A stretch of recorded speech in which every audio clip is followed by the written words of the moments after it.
नमस्कार दर्शक बंधु आपण मानक स्वागत करुच्ची पुणी एक नुआ वीडियो को आपण मैंने जानते निश्चय भाव में नुआ नुआ इनफॉरमेशन वीडियो यही चैनल आपण मानक मु अपलोड करे एवं आपण मानक हित में सब मु रही आपण मानक जेकोसी प्रोब्लेम हो समाधान करने मो यूट्यूब माध्यम आपण मानक टेक दे थे आपण मानक शिक्षा दे थे। तो चलतु आज गोटे नुआ विषय जानिबा। सरकार महिला मानक पई विभिन्न प्रकार कार्यक्रम करुछन सेति मधर आपण तो जानिथे सुभद्रा योजना वर्तमान जेमती गाइडलाइन आस्थिला एवं सुभद्रा योजना एमती भाबरे मिलुची एवं सरकार को एगुडा गोटे नुआ प्रयास एवं आउ गोटे नुआ योजना जहाँकि सरकार एबे लॉन्च करचंती सेटा हला सखी बीमा योजना। आपण माने मध्य जानिथिबे न्यूज रे सुनिथिबे कि पेपर रे देखिथिबे सखी बीमा योजना गोटे सरकार नुआ लॉन्च करचंती एवं सेथिरे आपण मानकु मासकु 7,000 टंका मिलिबो बोली सरकार घोषणा करचंती।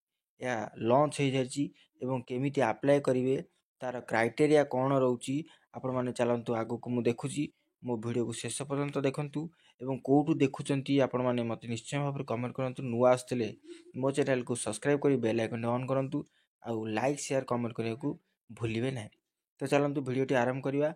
आ गोटे पॉइंट मु आपण मानकु देखै दउची देखंतु एठी आउ टिके मु विस्तारित रूपे कहि दउची। नुआ दिल्ली रे आईआईसी बीमा एलआईसी बीमा सखी योजना शुभारंभ कले प्रधानमंत्री नरेंद्र मोदी।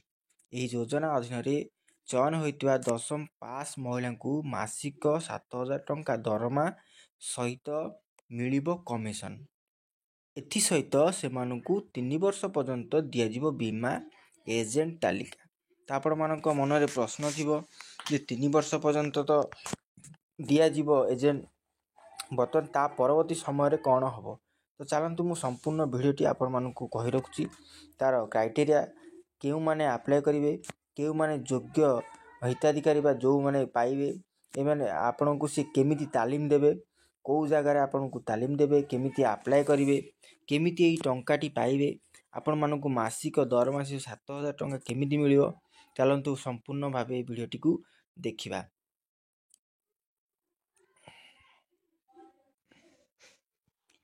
तो ये देखंतु ये हची एलआईसी रो ऑफिशियल पोर्टल। एटा हची एलआईसी जोटा कि सरकार घोषणा करछनी। ए एलआईसी रो सखी बीमा योजना एलआईसी आपण माने गोटे गोटे एलआईसी एजेंट हवा पड़ियो एवं आपण मानकु दरमा सरकार देबे। एलआईसी एजेंट हेबे किंतु आपण मानकु सरकार दरमा देबे केमिति देखंतु आपण मु कहि रखुची। इंडिया रो जीवन इंश्योरेंस कॉर्पोरेशन बड़ सबुठार होची एलआईसी आपण माने जानिथिबे। तो चलंतु सीधा सड़क मु कहि रखुची एलआईसी बीमा सखी हेउची स्टिपेंडी स्कीम केवल महिला मानक पई 3 वर्ष स्टाइपेंड अधिक अवधि रहिबो। एमएमसी योजना अंतर्गत जने व्यक्ति को नियुक्ति निगम जने कर्मचारी भाबे वेतन प्राप्ति भाबरे ग्रहण करा दिबो नै। परवर्ती समय आपण मानकु बुझी देबी। आवेदन तारीख अनुसार सर्वनिम्न समाप्त बयस 18 वर्ष हेबा उचित। प्रवेश समय सर्वाधिक 70 वर्ष रहिया दरकार अर्थात आपण मानकु 18 रु 70 वर्ष मध्य बयस होइतिले आपण माने निश्चय भाबरे एही चाकरीटी करि परिबे बा जो लाभ पाई परिबे मासकु आपण माने 7,000 टंका लेखा पाई परिबे। आ सर्वनिम्न योग्यता होची 10म पास करथिया दरकार बुझि पाले ना। यदि 10म पास करथिबे तो निश्चय भाबरे आपण माने पाई परिबे। तो चलंतु आगु को जिबा जानिबा जे केमिति कोन क्राइटेरिया रहउची। प्रत्येक स्टिपेंडारी वर्ष रे कार्यधिक नियम पूर्ण हेबो देखंतु केमिति आपण मानकु एठी देई प्रथम वर्षर आयोग बा बोनस आयोग को बा देई 48,000 टंका एठी मु कहि रखुची। कोन प्रथम चलंतु देखिबा कोन होउची केमिति क्राइटेरिया। देय प्रदान योग्य देखंतु स्टाइपेंडारी वर्ष होला प्रति मास रे देय प्रदान करंतु। प्रथम वर्ष 7,000 टंका आपन को मिलिबो।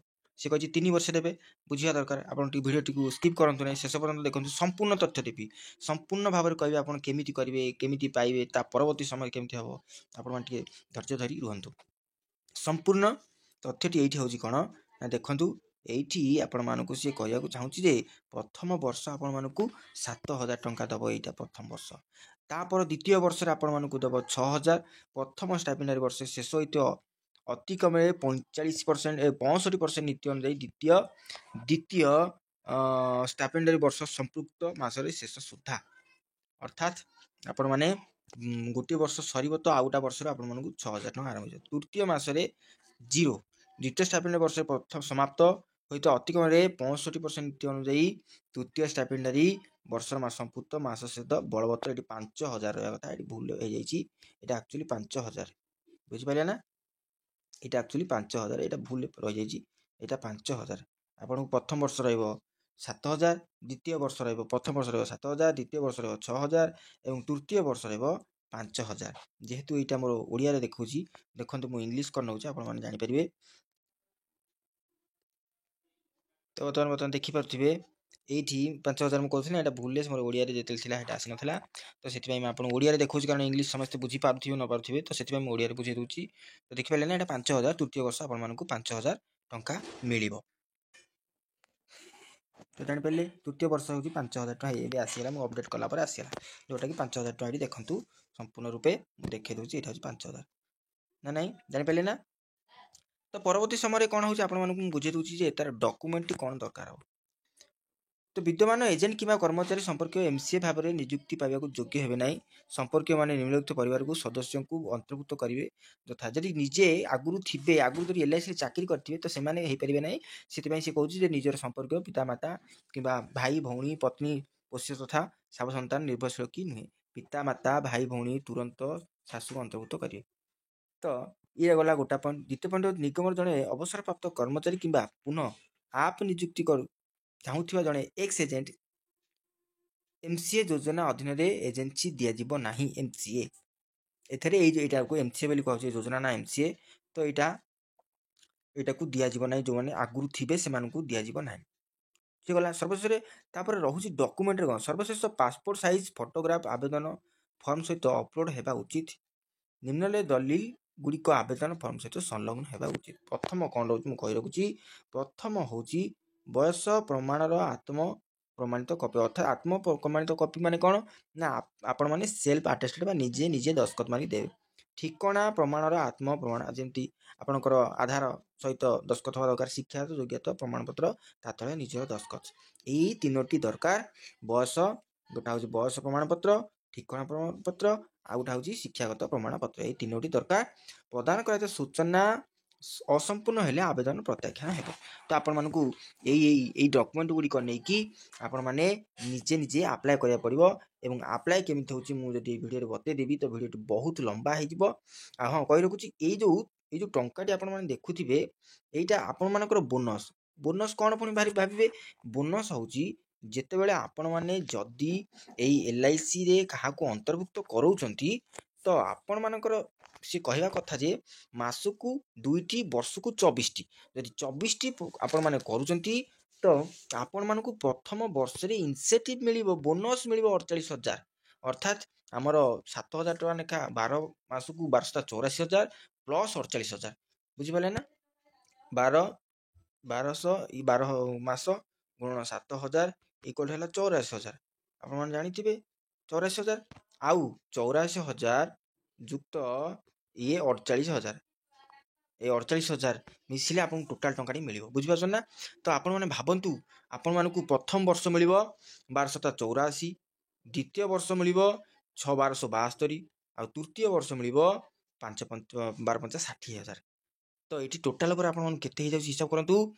ଆପ୍ରୋକ୍ସିମେଟଲି 15 6 21 2,10,000 ଭଳିଆ ଟଙ୍କା ଆପଣଙ୍କୁ ମିଳିପାରିବ। 15 6 21 2,10,000 3 ବର୍ଷରେ ଆପଣମାନଙ୍କୁ ମିଳିସାରିବ।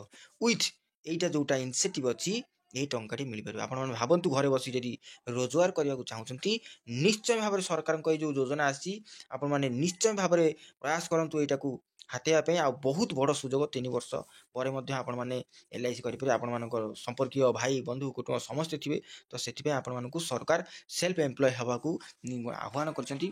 ନିଶ୍ଚୟ ଭାବରେ ଆପଣମାନେ ଏଇଟା କଲେ ଆପଣମାନେ ମଧ୍ୟ ଏଥିରୁ ରୋଜଗାର କରିପାରିବେ। ଆଉ କାହାର ହାତ ଟେକିବାକୁ ଆପଣମାନେ ଅପେକ୍ଷା କରିବେ ନାହିଁ। କେବଳ ମହିଳାମାନଙ୍କ ପାଇଁ ହେଇଛି। ଆଉ ମହିଳାମାନେ ନିଶ୍ଚୟ ଭାବରେ 18 ବର୍ଷ ଅଧିକ ହେଇଥିବେ, 10ମ ପାସ୍ କରିଥିବା ଦରକାର। ଆଶା କରୁଛି ଭିଡ଼ିଓଟି ବହୁତ ଭଲ ଲାଗିଥିବ। ଲମ୍ବା ବି ହେଇଗଲାଣି, ମୁଁ ଆଉ ଅଧିକ କହିବାକୁ ଚାହୁଁନି। ଆଉ ନୂଆ ଗୋଟେ ଭିଡ଼ିଓ କରି ପକେଇବି, ନିଶ୍ଚୟ ଭାବରେ କେମିତି ଆପ୍ଲାଏ କରିବେ, କେମିତି କ'ଣ ରହୁଛି, କେଉଁଠି ଟ୍ରେନିଂ ହେବ, ସବୁକିଛି ଭିଡ଼ିଓ ସେ ତଥ୍ୟ ପଡ଼ିବ। ସେ ଚ୍ୟାନେଲଟିକୁ ସବସ୍କ୍ରାଇବ୍ କରି ରଖନ୍ତୁ, ବେଲ୍ ଆଇକନ୍ଟି ଅନ୍ କରି ରଖିଥାନ୍ତୁ। ଭେଟ ହେବ ପୁନର୍ବାର ନୂଆ ଏକ ଭିଡ଼ିଓରେ। ସେ ପର୍ଯ୍ୟନ୍ତ ବିଦାୟ ଦିଅନ୍ତୁ। ରହୁଛି, ନମସ୍କାର, ଜୟ ଜଗନ୍ନାଥ।